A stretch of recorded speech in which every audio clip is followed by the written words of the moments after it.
Assalamu alaikum, chers téléspectateurs de Telembed. On est en direct sur notre émission Wurap. Hande et Basra, donc pour yewde artiste meden mo podden wadde invité. Donc joni mon jimo e yes écran, mais avant dum don ko widi yimbe be yebobe yo like yo partage afruji. Donc Wurap hande garti do en gonden koy mois de Ramadan en badina en gowan wadde parce que en badi dum jam, donc sa yen badi dum jam ko Ramadan gonden. Donc kala yebobe eden biyabe Ramadan Karim. Donc avant tout toten invité meden no e en kalta inde mako kanko présentateur mako woni holon Gawba binden. Assalamu alaikum rahmatullah ko adi fof sagal yettude Allah e julde nalaado sallallahu alaihi wasallam en jetti jinna men dido be wonnene baba en calmini leñol gol fof calminal diine. Donc ko duwadiran kon koy korko gonden Allah rokken humde jam yo Allah rokken julde jam sellinen sembina indi woni leñol gol fof ko welta tan tawedo e Telembed o tele beldo yebde. Donc Telembed, donc hande addini modon invité goto mon jiano e écran modon Telembed. Donc ko holon ko Gawba ganda warma mo yimbe fof gandi, mo yimbe fof boyi nande. Donc Gawba hande min gari do pour découvrir touti e holko Gawba moftan public o e ko dum addi amen do. Donc avant tout emin jido andude philosophiquement Gawba ko holdum. Wadi faide sa wi Gawba en puddoto fuddi do quoi woni amba parce que min baami innir kam ko Amadou mais nenam innir kam ko baamu bari wiye kadi ali jibinaado foot mawni foot jangi ton. Bon garmi do koy cagaraalam 2011 mbalmi bac mi jangi alquran e école alhamdulillah. 2011 aussi nan me rap. Donc jietnode e kuru rondibe aadi hande Gawba mo binden production en carrière solo artiste rappeur. Mais Gawo est-ce que Gawo wonko somi ha wati dum Gawba Gawo wonko somi en Gawo adi musique o parce que koy calminale ari yimben gayi baaxi Gaw baaxi ankar min go bambete mi sela bambati wiide magel kon ko non calminiram mbatti joftinde dum e ba hankadi woni Gawba ko ni arti men jaami ha mbadmi musique mbimi hoto mi change inde de comme ko fuddi mi yaade kadi ne weli. Donc yomi essaye firtude inde ni woni pirmi dum mbimi jewo gorko ko min comme gorko Allah wadi kam Allah tagi worbe tagi rewbe ko aadi yanki WO ko witti yanki o woni original hun fo no wadi originalité mun quoi parce que hande so yama Gawba ne heewi machallah Fouta partout juniorajam donc original Gawba ko mino taw koy pular no windirte en français ni ko jangat donc woni ummi koy banje trim famille ba. Gawba hol secret mofti mo ganada horma hewbe dappi e gile 1900 e ha joni yimbe ganda dum en mais comme hol secret mofda rapude mo 2011 hande yimbe fof ne ganduma. Alhamdulillah dum don kadi ko yettere Allah no feewi quoi en jettada Allah ran parce que kalko jiida ko Allah wana Allah fof wana haydara. Bon Gawba nde fuddinde sikkano ma yettodo mais Allah e mojji mun e mbawku mum e tagi en hande yetta to jettiden do ko gomde hoore mun tan e gomde liggey mum. Donc dum tan yettini Gawba to yetti do alhamdulillah caggal duwawuji jinnaabe men e sernabe men e fof e yidbe gongdu dum yettinen do. Mais Gawba est-ce que Gawba jar fuddi me musique et puis yawi yaltude hen machallah est-ce que ko wonko ngimbi Gawba caggal walla Gawba ko kanyum tan moyen ngaji mudum ne wadi hen? Bon alhamdulillah parce que puddimde mi fuddora goto donc ko staff timmudo wonno ko deux membres ene wadi manager tu vois entourage ma fof no wodi donc ene wadi doole caggal nde odon kuru fusi wadi ni cadele seede côté staff do parce que wana staff wana hunde tokosere e der musique. Donc sa nani staff ko timmudo woni mon fof taw ene heedi to fori heddo do jimo en dari darnde jimo manager en dari darnde management styliste en dari darnde mudum. Donc dum do woni staff yatta don de fof demno wonde hen seede cadele lawol ngol mais alhamdulillah dum fof kadi dañame saha jawrudi ha o sahani wodi taw ko yimbe darib qui sont engagés de vrais soldats harbe kadi liggada long terme quoi. ne wayno a haali wonde wonani fuɗɗorno ko groupe et puis ko rewno caggal mon ko ne heewi donc hande yimɓe jiiɗo gawba goto holko saabi gawba goto yiya taw membre mum yiyaka oui no waɗi ɗum ɗon saabi ɗum ko ceeral par ce que nden ko minen gonduno emin jiidarno min natti wondude moni foof nanne lawol mum par ce que tissé yimɓe ne kaldirta nana min kam c'est première fois hande joddade gawba walla waddude mum guitani ngasa ngas donc mi wawa wiide ko ni walla ko ni walla ko ni donc kongol ñaaƴat ko hunuko joomum e holko saabi ceeral mon onon ko namda ɗo ko c'est très important kadi yimɓe fof namdo ɗum kadi ene jaaki leñol ngol min noon sa yi wona haydara ko guettari haɗi mi haalde hen no fewi yettade hen woni nokku mi haali ko jamfo bon ko las rewda ɗon mais toute façon hay somi natani bunndi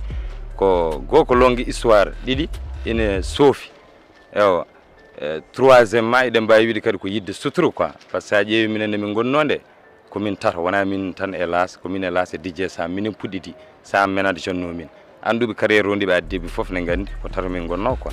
ewa déjà hankkadi to beso waɗi min certi minen ɗi tamɓade min jima comme ça ni woni o e majji e nder public o hewɓe keftinani mais won andunoɓe mo début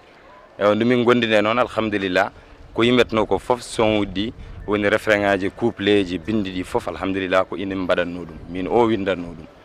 comme ça kanko mi tottamo o laas o jagga référent walla o yima hen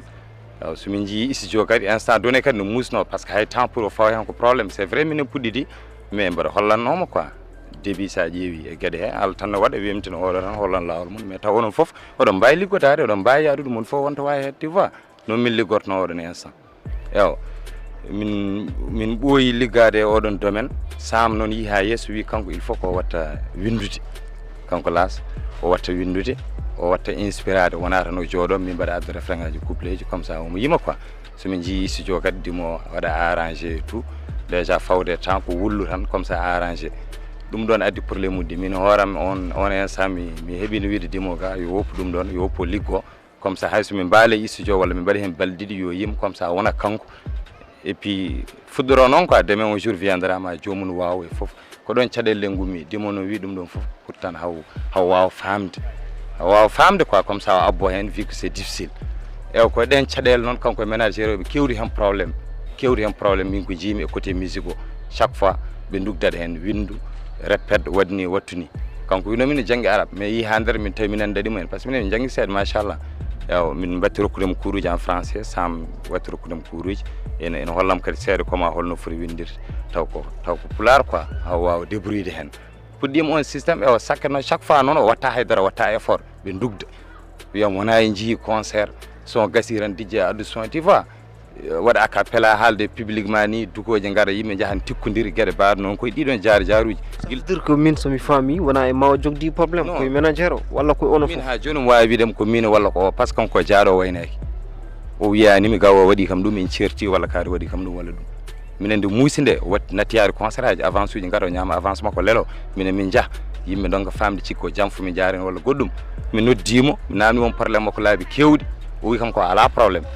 mi heeɓi hay wiidemo so tawi omo jogde sans ménagére amen o probléme min guittu ɗum min e makko min continue ligguey o par ce que ɗiɗi jiiɗi fof fone ɓuuri hande gonga on wonto heedi kadi ko minen ndendi mais minen ɓuuri andidede ayinde min ceeri nde hewɓe kaali par ce que on hankkadi wawi yiyede hen o wi kam ɓe galda probléme kanko temps o tan woni probléme ko ainsi de suite mais o donc min continue mais c'est les mêmes bêtises qui se répète ménagére amen o hoore mum yi ha haaɓi hen noddimi joƴƴini min kanko DJ Sam o wi las an taw ko min dérangement e clan o mi démissionna onon continue liggoye mon ko lawol moƴƴol gonɗon aduna fof ne haala mon ne waɗi avenir tout o wi min gawu o noddi kam wiyo min guitti manda sa faami mbimi ɗum ala koto min guitte an a ala probléme min jeyanima hay caɗele goote est ce que fañima aldema ko sa wi a gaw wimo noon mbimi eyyi sa yimi wi noon mbirimi noon tan ko hamin mbawa liggade par ce que kanko déjà o liggaki hande ma woni inna andi ko ni yimɓe gurdi min mbaddi masala ni woni min mbaɗi mixé ɓe min jima hamin jogui hen son gorko e min jima ɓurini ɗo muusde so ɓuuri ɗo ko mosde oɗon son e nder couple e mbaɗa wiya e gila ɗo fabbe hande ɗo fagge saɗa ɗo fadde te gila ɗo fuɗɗo ko miije liggorte ha nangue fuɗɗo ñande fof gom moni fof ko bombom retere trophée rondi pay ko yeeso fighting yeeso perti e certi ala jeddi ɗon manda sa siftora min jimen hakkude amen quoi ɓaade o wi hay probléme o ala e nder clan o donc min jima hakkude amen sikkannoɓe komin sertu walla komin haɓɓiɗi ɗum fof ganda ala ko woni ɗon haydara quoi ko jaam ak salam min mbaɗi mixtape ɗeɓani gasde ɗeɓani nannede Big Dimo yoni kam seede hande min potat nannude o jooɗo wasa arde tardini min tan e nder liggoyo no feewi min mbadden kam a mixtape gasi min joue Nouakchott 26 mai wonno 2016 min jii jouwode keheydi wiya woni ministre goto ne sanki concert wawi joude emin jogui pause 2 jours emin poti joude ligseɓe dial emin ñaami avance uji munen ko ɗum ni min financére mixtape o wi omo yaha Nouakchott ara 2 jours min mbi 2 jours a wawi yaade Nouakchott gara ɗum kadi jamano yoni kam seede nan keheydi galle munen min gonno jaatiga men oui non il faut ko yaha Nouakchott ara 2 jours c'est urgent ni yumma ko noddimo gueɗe mi wiya yo ala probléme ya oui o artani min joue ligse min joue dial yimɓe hankkadi yimɓe nodda mi puɗɗimi yaltude naes guuri concert aji mi pawdir yimɓe nodda mbimi Sam il faut min jaha ha Nouakchott min jottido e makko min mbasa ƴettude concert aji goɗɗi min gari ha Nouakchott min payi bagage amen jaami galle mabɓe tawɗumomi yimɓe woɓɓe mi heftinani ndemomi mbimomi an hande en kaldat gonga par ce que min guiƴira min potani wullodirde walla hersidir so wonko musiɓe yo wi ni walla na min kalda a wawi haalande leñol gonga a wawi haalande laamu gonga neɗɗo mo gonɗa a wawi haalande ɗum gonga ɗum holno wonirta firti ka wona gonga hen ka kalta ho a wurani ɗum wona gonga e ma est ce que a faami jaami galle mabɓe o wi kam joni min mi ƴeewi mi ƴeeronimi so Sam yaltani kala o min mi yaltat rondiɓe aadi mbima o wiye mbima o Sam holko waɗi o wi Sam natti yondemo tan mbimi ñanden tan Sam yaltata hande kadi Sam natti yondem joni ala probléme holko Sam waɗi o wi ala Sam natti yondemo tan ala cause natti yondemo mbimi joni ɓaade inen tar ndendi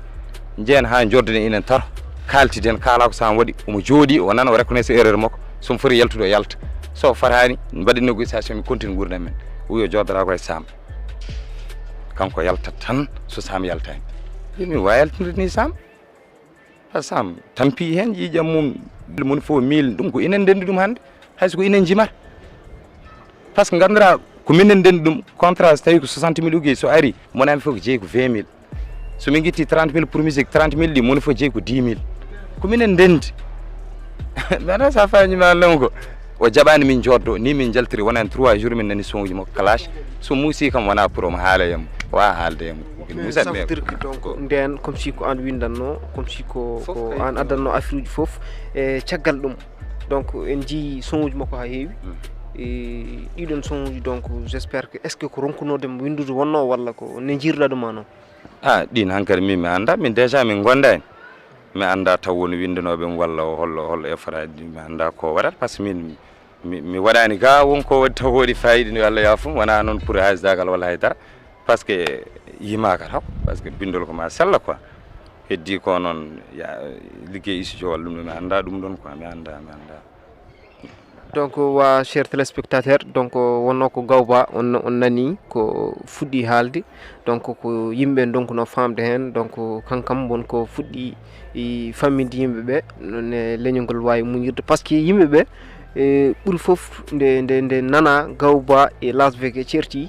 donc yimɓe foof gadi ruttade miijoji mumen gadi ruttade koye inde nde rondiɓe aadi donc so wiyama certi donc aadi moɓe noon no on aadi ko hollum eyyi kañum ko aadi kay fuɗɗoro guila koye moon min aadi momin donno ene mawni par ce que min dondima aadi e pour leñol ngol il faut taw minen mi aadodiri e koyamen d' ailleurs il faut aadi wona gonga emin liggoto gonga jaam fo wonta hakkude amen ko aadi woni hakkude amen par ce que mon fof min mbiɗa janggatno woppi kanko mo liggotno o waɗano karo o woppi ewa déjà emin jima min hande so woppi musique mi jamfi mom so woppi kanko walla o jamfi kam o serteyam o aadi o jamfima aadi o ko ɗum ɗon woni ɗon kanko jamfi heddoro minen fof mamin tuumi hen hankkadi ko minen fof tan cofni quoi sa ƴeewi no wiyete mais kam ko goto bonni ɗum foof kanko bonni so jaɓi tan min kaltide ene wawno was yetade ɗo caggal min certi nde min kenam ne wiyo Moussa Ely ma yeeɓi émission o noddimo rokkimo rendez-vous rokki Sam rendez-vous minen ɗiɗi min gari o arani Big Dimo Barade Kas rokkimo noddimo téléphone rokkimo rendez-vous rokki Sam rendez-vous même jour minen min gari o arani Warriors e DJ Hems ko animateur Warriors hewɓe ne gandimo ɗo e 6e producteur an hoorema wa saɗa andimo noddimo minen tar foof minen ɗiɗi min gari kanko arani après min jejjir ɗum ɗo par ce que affaire ji ƴeeƴe en walla gueɗe cagarte yo waɗani hakkude worɓe quoi o yiiɗi andude Big Dimo holko wonno e clan o est ce que DJ Sam kadi est ce que ha joni omo heddodo e ma ou bien walla koye makko heddudi walla wonmo heddudi goto e moɗon sam hande ala fo mo heddide yamen eden calminamo de passage dimo aussi en calmini dum de passage eden duwonobe sam ndi haw hankadi nde yinde parce que adi wiide do wada songuji mo clash yimbe ko proche kadi on wiido men ko sam nafikini hakuna men ko dum don o kan haala adi nawde sam hormi mi jeewi ndi affaire wari nganum vi kadi ko nonu wiiri ha joni kanyum démissioni pour kanko baara ko sam dérange mo kala o pour art min mi liggo yimbe no dimbi mo sam démissioni wadde baara bida ko sam artu o jabani kanko jabani hay jotidede kanko tan bonni gedde après o bonnira ko name sam men da sa fami ko dum won don dimo kadi bra wiide ko cehlagal wonno don e corse men da fami ainsi de suite min centre barade kas kankon kadi aussi corse nan don atan grand frère et tout on travaille ensemble mais wona pour et min gondi staff goto walla goddo parce que dimo donc on instant de wonno rondi be adi de e won sikkobe studio ko onon jeydum ko rondi be adi jeydum kanko woni don tan on woni ingénieur de son non woti studio ko big dimo horu mun jeydum ko studio makko bon rondi be adi ko musique mun en jogi ko yimobe Allah wadi non déjà min adi anondirde makko ga après influence mi les autres ben gari min fo min jokkondire makko déjà mi batti liggudara on travail on paye ene wadi jamak salam non fijirde jaleede yidande yidde manda sa famille on partage tout ensemble mais quand même mun fof koy domaine mun woni quoi caggal odon carrière donc de chansuda lawol ma battuda yaade an goto donc holko jiida ne waylani ma est ce que wadima dérangement wodi ko ustanma walla jiida en ko beydare alhamdulillah parce que min sa jeewi wawa tan ko wadde beydare so Allah yanti hen parce que déjà ko min badanno min dido be fof mi winom ko goto wadanno dum min den dum tagi hewbe ne bi'a changer musique jono mo yima den hardcore ni min fo mo wad comme artiste rappeur kalko faati hip hop ne sero wadde man da sa fami mi fayrir ha bindulam tawbe windano feewi windata ha few tam wiide mi yima ha pare mi jattara ko mais déjà variation ngaji musique dum ko poddo wadde dum quoi comme artiste comme jimannodo cuudido e la carrière solo be jogi droit yimde man da sa fami mi rap wada fof puis ko dum don quoi dum wadi ko beydari yani alhamdulillah parce que minen ko min baddi ko seede ga seulement min badi fondement baddo fayida fondement pewdo jibini ko heewi donc ko dum don ko c'est important quoi ça jeewi parce que hunde fof ko fondement mais kam ñi hembe dara he parce que ko banmi ko tourner di jaamidi walla leedel de jaamide fof ko en carrière solo minama ko min ka tan ko foot hay dum wonto min jattake foot mais est ce que an a wadi ngandanda horma tourner ji taw wona ngandanda horma foot taw ko jaltudi si mi wadi 3 pays en Afrique alhamdulillah holden pays parce que déjà mi wadi Mauritanie et Sénégal mi wadi Côte d'Ivoire mi wadi tourner Côte d'Ivoire 2018 10 février mi wadi ton un mois mi joué Abidjan mairie d'Adjamé ngadi ko sukabe futan ko be ngadi kam ton comme ça nelnami kadi Bouaki deuxième capitale Côte d'Ivoire mi joué ton der Abidjan joue donc des concerts comme ça mi joué Dakar des concerts premier concert ko 2017 dernier concert wonno ko wira dernier ni parce que soit gaz mbede de menda sa famille mais comme deuxième concert wonno ko 2019 tembi nay club anniversaire Ibamen premier concert non ko fan suji gadduno kam ton joumi kabana club donc tiagal dum di don banleji kadi machallah parce que hande so wana sisse so wala grand théâtre di don leji ko burde mawnude e der liye Dakar di futan ko bi joueur parnoro tigiri machallah donc tiagal dum don holko gawba wadi e projet ji bon alhamdulillah tiagal dum do mimi naate album gil 2019 album holon gartumi Côte d'Ivoire 2018 2019 nan mi projet album projet album ma an projet album min solo déjà album foti yaltude gil 2019 mais tardi ko bange basique to parce que amsa musique nanumi dum tardi ko côté basique to wana min fumi ponnom yobde min finance ko fori enregistrer wada am bindini foni pari donc ton tardi contretemps aduna quoi ton tan tardi ha tulni do mais alhamdulillah joni inchallah rabbi ko hen wona projet ji goddini godi mi sodi en studio donc dum don fof ko carrière solo woni studio binden production binden production est ce que ko studio mo yimbe fof prisat walla ko an tan woni derade prise fruit ma ok binden production mbaɗir noon ko pour nalanko fof rappeur uji arti yimoɓe fof jeeyi kala jiɗɗo arde yima hen min gande codannomi studio nde soderani studio pour min tan conmi studio tan ko ha wurni indam wuure indam mais ittara ko pour yimɓe fof nden kaldunomi koye kanel naji goto ne wiye mawo pour wawa joɗade studio wawa joɗade hen min kalde amin nandiri garmi engagé mi appartement ji mbaɗmi mbaɗan ɗum fof déjà kañum ne majjirimi on côté donc mi yitude ɗum guila nden kam affaire o fuɗɗi pénalisde min dañi yimɓe woɓɓe noon gara gona hen liggo hen seeɗa liggono hen artiste uji woɓɓe artiste uji hewɓe liggima hen machallah yaaha yeeso kadi jomum daña contretemps walla min donc wawɓe qualité et tout min guddi. mais est ce que genre a haali projet album donc album est ce que aɗa wawi rokkude men titre album ko holɗum jogori wonde pour fansuji mbawa fadde. non album franchement min jinno ko sudde ɗum album kam machallah par ce que min créé ɓe ɗum titre o ko créa ko staff fo jooɗi liggi donc emin gandi kadi jiida e album ngaji jaltannoɗi walla kewɗi yiyede genre ko album goto ko créa so yalti kadi yimɓe fof ma hawdu men wona album ganda ne heewi son uji ha ɓurti walla ne famɗi les rappeur uji omon bakkate omon bakka wonde album ngaji jaltuɗi ɗi donc aɗa andi non yettere Allah ko yalti ko yettere Allah machallah o fusi waɗi fayida machallah mais kadi à chaque fois eɗen jiiɗi ko ɓuuri quoi eɗen jiiɗi kadi à chaque fois ɓeydade en jiiɗa tan ko yaltanno kono yalta manda sa faami musique ne heewi inspiration ne heewi technique aji donc à chaque fois kadi moƴƴi ko kene avance ko ɗum nawata rapprimé hoore muɗum. donc est ce que onon album ngaji mon ɗi donc min mi jiita hen e gandanɗa hoore ma fuɗɗotoɓe rap ɓe min jiyat tan ko wonnoɓe ɓe puɗɗiɗa rap caggal mumen tan jagga badda e muɗum diwoji pourtant sukaɓe nan ɗo en jogui talent ji mais est ce que oɗon jaggaɓe nan noon ɓe album ngaji pour ɓe keeɓa visibilité kamɓene yaltude. oui si ɗum ɗon kadi ko conseil raprime fof par ce que wonɓe yeeso toujours yo mbattu hakkillaji e wonɓe caggal wattude hakkillaji wonɓe caggal noon firtani nannu ɗumen tan e son uji ma juste walla ko ɗum par ce que son kadi e ko namdi quoi mais aɗa jogui ko balluɗa ɗumen ha heewi conseil aji nan ɗon tu vois par ce que kadi ɗum e suudu wima reena dialal et puis vraiment e heɗade son uji jomum encouragé ɗum e fof ɗum ɗon fof koye ballal jeeya so mériti kadi jomum koma mbaɗa ɗum e son walla kañum ne jogui projet ne yiiɗi invitdem hen annen hoore mum so tawi jomum ko yimata ko ene waɗi fayida ne waɗi qualité aɗa wawi arde mbaɗa hen voix ma kañum kadi ko ɗum quoi saɗa walla neɗɗo kadi yataw kañum hoore mum ko waɗi effort sa ƴeewi c'est ça a wawa wallude neɗɗo ma anda to fayi anda to ummi a anda hol objectif mum mais ligguiɗo ha waɗi preuve aɗa andi o kam so wallama o wiya déjà ko baɗɗo ɗum lawol makko ko baɗɗo ɗum gurdam makko ɗum ɗon kadi aɗa foti jaggude hen vraiment min noon meeɗa wadde album c'est la première fois mbaɗa yaltina album mi jeeyaka mbeɗa sikki e waɗannoɓe album côté te ko yilerno hen ko foof dañama quoi séquence uji nanen kadi ko Matam min ƴetti ɗum Matam e hoore mum. donc Gawba joni holko woni projet ji Gawba? joni alhamdulillah projet am hande ɓurde darade ko album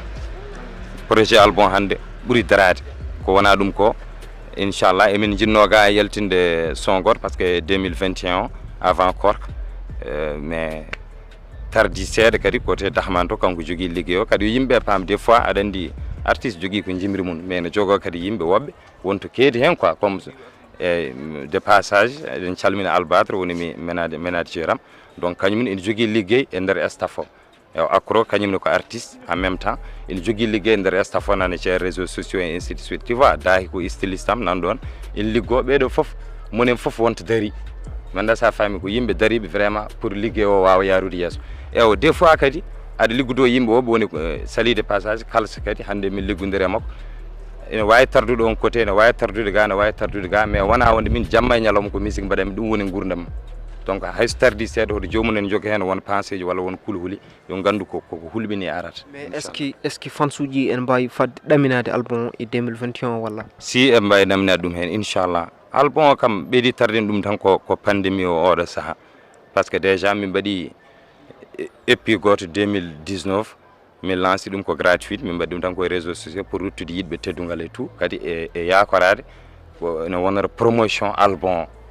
woni eppi holon? woni eppi momin mbanno teddugal o 2019 min mbaɗi ɗum min lanci ɗum ko 6 titres Fouta mo mbiyata ko hen jeeya tu vois ene waɗi Dabbo ene waɗi Min Jaɓani ene waɗi Galère tu vois ene waɗi son teddugal hoore mum ne waɗi unité nationale mine osi woni teddungal o ko mine Gorda mbaɗi ɗum tu vois ew en même temps tardi hawre 2020 coronavirus naati min mbawa wadde kadi ippi gratuit min lance min mbaɗa album kadi gratuit min lance il faut kadi ko wodi ko jibina ko hen dañte tout ɗum tan tardi ɗum tu vois mais inchallah ko hen wona vraiment ko liggey no fewi wona donc caggal ɗum mi nandoma question goto walla pour gaddani idée ma donc Raprime gila fuɗɗi hande e ha joni to woni ɗo pourquoi holko tongi Raprime e abbade gure goɗɗe ɗe e rap bon sa ƴeewi kadi Raprime ene jeeya kadi e gure cakkiriɗe nadde hen eɗen mbawi wiide noon quoi eɗen jeeya e gure cakkiriɗe donc ɗum ɗon foof chaque début e dire en namdi liggey min kam so tawi ko min mbiɗa ha joni so welama mbaɗa wawi wiide Raprime ha joni ko woni koye mahede taw yimɓe cuwa wortade bien sûr par ce que tawi rap ha joni haadi ko Fouta walla haadi koye niveau national donc wonko heddi no artiste uji gummorto leyɗele goɗɗe garɗo pour que Raprime déplace ta ko yaw toon mais ɗum ɗo wonko namdi liggey Raprime il faut que liggo Raprime il faut que jogo mbadi d'ailleurs oɗon liggey holno foti liggorede Raprime artiste uji poti liggade foti liggorede Raprime hande ne heewi caɗele a yiyat ingénieur de son taw en même temps ko rappeur ko réalisateur ko animateur wawa wonde neɗɗo fof il faut que respecte gueɗel gotel gueɗɗe mbawa yaade comme ça an sa woni artiste ari mi wawa jogade ma ɓerde moƴƴere mi mbawa pusde ɓe jaaha mais tawi ko gonɗa o ɗum gonmi aɗa yiiɗi wonde ɗum mbaɗa yiiɗi wonde ɗum ga tu vois jiya artiste nanaɗo ala staff timmuɗo ça veut dire que beatmaker uji wonɓe ɗo ɓe jiya artiste beatmaker walla ingénieur de son donc affaire o wonko manquat par ce que ɗum ɗon oɗon ingénieur ko ɗon liggoɗa projet ji ma ko ɗon goni kanko noon wawi jogade tourné déjà an projet ji ma bloco son uji ma mbasa yaltude à temps sikke ko artiste o taw probléme o kadi ko ga woni tu vois artiste hande nanaɗo ene saɗi jiya taw ko joguiɗo staff timmuɗo wona aɗa jogui auteur compositeur ma aɗa jogui ménagère ma aɗa jogui styliste ma aɗa jogui affaire uji ma tu vois en timmi taw sa ari e nokku walla saɗa waɗa son wonta e ma caɗele quoi par ce que déjà mun fof wonto heedi taw ko yimɓe parɓe liggade taw ko des soldats engagé tu vois en namdi ɗum ɗon ewa ɗum ɗon kadi sa ƴeewi ko liggey par ce que hande Raprime ala sponsor eɗen mbawi wiide noon mais neɗɗo wawi rappude hay sene heeɗi quoi par ce que rap ummi ko révolution Raprime hande ala droit d'auteur mais sponsor o est ce que wona artiste fof foti par ce que en jii advisor on waɗa truc uji makko mais parfois eɗen jiiya affaire uji makko sponsor matel moritel comme ça mais pourquoi est ce que wona artiste o foti liggana ɗum horum ɗum ɗon kadi no woodi wona hen sponsorise sa yawani aɗa wawi yaade signina matel walla moritel walla won nokkuji après firti ko hewani quoi non yeru tan par ce que sponsor uji gonɗo min mbaɗa wawi wiide wawa nafde à 100% mais doro jomum ne wawi woldemo côté goto jeeɗa seeɗa après kañum daña rendement tu vois ko masala haji tan sponsor uji vrai ngala no pamirta ɗo hen yimɓe jeyani ɗum ɗon ew ina muusi ha joni Raprime no muusi par ce que foof ko seeɗa il faut ko heewa sponsor uji mawɗi tawne mbawi wadde ma doole déjà an ma avenir ma won hede par ce que musique so rewi lawol saɗa waɗa ɗum ala jarani aɗa waɗa goɗɗum pour mino musique ko liggey wona tourné tan sa tournani aɗane tournage uji vidéo ji aɗane enregistrement son aɗane binde aɗane répétition jamma e ñalawma tu vois aɗane communication ɗum ɗon ko liggey mais pour mbawa concentrade ɗum ɗon tan il faut ko woodi ko woni caggal ma taw ne mawni mbawa muñde sa nandani yamen kam minen min ngala probléme par ce que déjà ko révolution quoi min dappat hay so min keewi comme si mbiɗa Mauritanie haade ɗum yaadi jaar ko ene waɗi partie goto par ce que ko ɓoyani ko naati hen min pour min o ɓoyde ko naati hen e ɓoyani ko naati hen somi ƴetti exemple ma puɗɗa rap 2011 e 2011 mo puɗɗa rap won fuɗɗiɓe rap won waɗɓe rap depuis 1900 et puis min mi andaɓe a faami yimɓeɓe gandaɓe mais an a waɗi 2011 a yalti mais est ce que on affaire sa waɗi ɗum e Mauritanie par exemple a ƴeewi ne wadde gure goɗɗe ni est ce que mankani tan liggade affaire goto baɗɗo qualité e respectude culture aji muɗumen ganduɗa e gueɗe goɗɗe moɓe manque wadde soɓe mbaɗi ɗum tan tawɓe jaltat eyyi ko ɗum woni ko kalama ko mbimami il faut ko yimɓe dutto e liggey o par ce que liggey o hoore mum wonko namdi ko liggey o namdi ko il faut ko heɓa ɗum comme ça kankone o wawa yobde comme il le faut mi anda sa faami woni artiste jogo staff mbawde koccudema caggal ma mi anda sa faami wawa heedandema e gueɗe kewɗe comme ça jogɗa temps liggoɗa tu vois ingénieur uji qualité o ne manque sa ƴeewi wawɓe kewani e nder taro walla nayo wawɓe taw ko goto woni hen série e liggey muɗum mi anda sa faami mi yi artiste uji hewɓe nanɗo album ngaji munen ne bloqué walla mixtape aji munen ne bloqué mi anda sa faami ene heewi ɗo hen aɗan ɗum ɗon ko probléme ew donc il faut liggey jimmi wiidam raprim taw ina sohli liggey no feewi pour wawa yaltude pour wawa yettade to yiiɗi yettade ɗo ewo min e goɗɗo ngara joni e nder 2 ans ɗum kadi ko arsugaji tan no mbaadi manda sa faami mais minen mi yiɗa tan haade min walla haade goɗɗo jimmi ko yaaja yimɓe fof mbawa dañde hen mbawa lakkirade hen mon fof wawa jogade hen gueɗal comme ça sa yiiɗi yimde jinnaɗo ma wiyatama yimata par ce que ne andi musique ne waɗi nafoore mais so tawi raprim ene waɗi ma won 100 rappeur walla 50 rappeur ko tato walla nayo ceɓori hen donc ɗum ɗon sa wi aɗa rap bama jabata par ce que andi ɗum ɗo ko sens tan mais wona kam liggey mo ganduɗa hoorema vraiment ko métier quoi ene reconnaît sa e leydi e ko nandi hen surtout kañum ko wona sens kañum ko mbawka donc sa ala mbawka min mbaɗa andi talent ji mbimami nanɗo ko donki yaltude alhamdulillah talent ji no goodi min mbaɗa andi won artiste uji nanɗo hayso ko sukaɓe ene mbawi rap mais pour yaltinde ɗumen ko probléme mais est ce que gawwa joni onon ɗumen onon joni exemple est ce que won artiste tan mo meeɗa ƴettude fodde pour min poɗirmi oɗo uniquement komo jogui talent mais o ala visibilité mi ƴeewa rokkudemo visibilité est ce que meeɗi testude si par ce que min déjà tourné ji am kewɗi mbaɗa nawa artiste uji mbaɗa nawa ɗumen foof ko pour yidde jomum en jiiye tout mi nawi artiste uji hewɓe gasta mais kadi pourquoi conmi studio mbima ha wasa hadde yam tan mino par ce que min hay somi sodini studio mbeɗa anda sinde sagam taw ko dimo jogui son uji am instant dune mi anda sa faami par ce que déjà ɗum ɗon mais sa yi mi dari mi yidde sodide par ce que mi tolnima won nokku min hooram won fotɓe wurde yam won fotɓe dañde yam wonko poni mi dañande hooram so studio ne woodi en liggo in dari artiste uji mon fof wawi hebdemo fodde mum aɗa wawi produise yimɓe mi anda sa faami aɗa wawi wallude ɗumen jiiya e jalta mbaɗa son uji mbaɗa vidéo ji mais vu que eɗen jogui probléme ingénieur uji qualité ko probléme ewa déjà mi uddi ko ɗum ɗon tardi ɗum so wona ɗum hande gueɗe kewɗe ma mbaɗe mais inchallah foof e 2021 wonko min mbaddata ménagére am jooɗaki woɓɓe nan liggo ene wawi ɗum ɗo foof kadi Allah waɗi en sutura so paari hande raprim fof ma heɓ sago mum par ce que min ala ko cohlu men e dara raprim eɗen jii artiste uji projet ji mabɓe ne goɗɗodira donc neɗɗo yaaha ɗefa afruji muɗum ɗefa yewde kadi pour artude kadi heɓɓito kadi to heɓɓitoɗo taw woɗɗi taw goɗɗo fuɗɗima arde walla taw fuɗɗima yejjitede seeɗa holko sabto ɗum ɗum ɗon foof ko gueɗe ɗiɗi cabto ɗum des fois ne wawi wonde caɗele par ce que sa ƴeewi artiste o dañca seeɗa ko guurɗa koye tawat daña concert aji seeɗa comme ça ñama hen guurna hen musique ma tu vois seeɗa donc ko wona ɗum ko c'est difficile pour vraiment wawde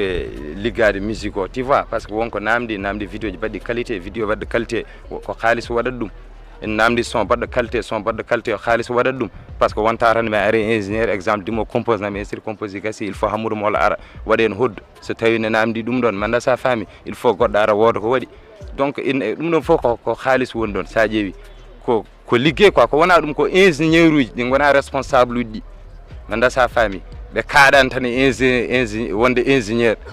en dappa en réalise en jimi en nawdi tan gueɗe foof ene mbaɗe juuɗe mum en manda sa faami ko wona ɗum ko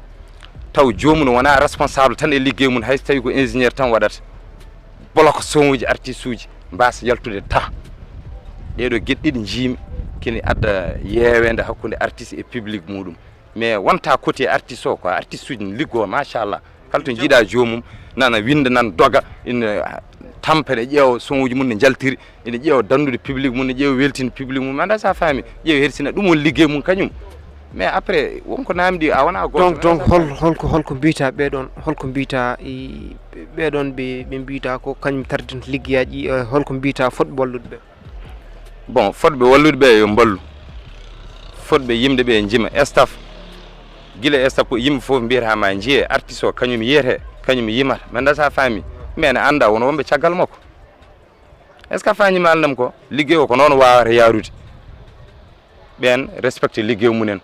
public o kadi wawa respectude ɓeɗon par ce que inen hande sa ƴeewi hewɓe bonni rabo batti ɗum ko ñantade mais mbaɗani son uji belɗi pour public o heeɗo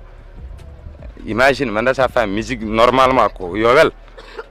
manda sa faami wona so wi wiya rokka mbiru non exemple rek gasta par ce que wiyama hande aɗa andi ñamtoroɓe ɓuuri hewde yimoɓeɓe ɗum yimɓe fof ne gandi ɗum ne leeri manda sa faami min kadi mi yiiɗa vraiment toñde walla ɗum ɗon jimmi ko haalde ko leeri yimɓe ganda hande ko ɗum wuura haalde ko leeri firtan ko toñde walla hunde e yeru manda sa faami donc ingénieur uji ɗi respecte liggey mumen artiste yoɓima ɗo ala fota nanta son a yoɓat a yoɓi jomum ne liggande son ma ɓumne ɓerde ma e temps anda kañum ne yiiɗi haalis ma anda ne yiiɗi son ma manda sa faami son ma tagui jomum ne ñama haalis ma liggo oɗon domaine beatmaker uji liggo menda sa fami artiste uji liggo yew staff uji yew yimbe taw wona yimbe yaado ma pour ƴewde xaalis walla ƴewde rewbe taw ko yimbe liggotoɓe à long terme yimbe sabi Allah hay sino muusi ina jarani mi sacrifice mbaɗa ko weli ina gandi ma weli parce que musique sa welni ɗum tan a ñamade hen force ɗum o tampina hoore ma parce que fenta quoi. wa chers téléspectateurs no wayni émission meɗen fuɗɗi waktuji meɗen puɗɗima naywude donc en calmini Obman gonɗo caggal caméra o Albadre ménagère donc kokkamin konngol ma cakkitingol mbaynorɗa bandiraɓe. donc ko wi tan vraiment kala ko haala ɗo ko feewi koto Allah ummi kala kadi ko haala ɗo hen vraiment ko boni ko ram ɗo ummi quoi par ce que neɗɗo timmani ko wona ɗum ko wiide ko kalmi ko rendanimi e las ko so tawi kanko yeddi ɗum walla wonɓe jaɓani ɗum an kam ko min saɗa wawi min kam ala temps mais an saɗa wawi addudemo addu min mbaɗa face à face min joddo dijje sama ara min jooɗo minen tato min kala ko rendini min pour wawa labde leñol par ce que a wawi wiide ka gendi hen ka révolutionnaire par ce que minen komin mbaɗi ko wona laamu felata min ala ko wawe yamen ko leñol ngol e hoore mum foti felde min par ce que jam ko leñol ngol penanda walla ko leñol ngol jamfiɗa ko leñol ngol foti ñawde min ñaaguimi tan komin joddo minen tato komin certi ko min joddaki min mbaɗa face à face min kala holko rendi min leñol ngol huccire minen min gandita comme ça leera quoi parce que fenade jarani e aduna o kadi non ɗum ɗon savali inchallah min gonko e préparation pour plateau so wodima jooɗo après yimɓe mbaɗa ɗum face to face affaire o fof wona plateau inchallah savali donc yo Allah rokku yimɓe suturu yo Allah renen et puis vraiment yo Allah uddiɗo waɗa yaajede arsigaji e foof tu vois hokka mawɓe jaam sukaɓe Allah mawnin ɗumen tele bedde machallah wurab yallo ken wurdirab tele bedde golle mum jiyama o teli weli yebde on mbiyama jokke golle ni no yoodi ko haala ɗo ko fo ne woodi ni no woori yo Allah rokken tawede ni mo woori yawsa wurab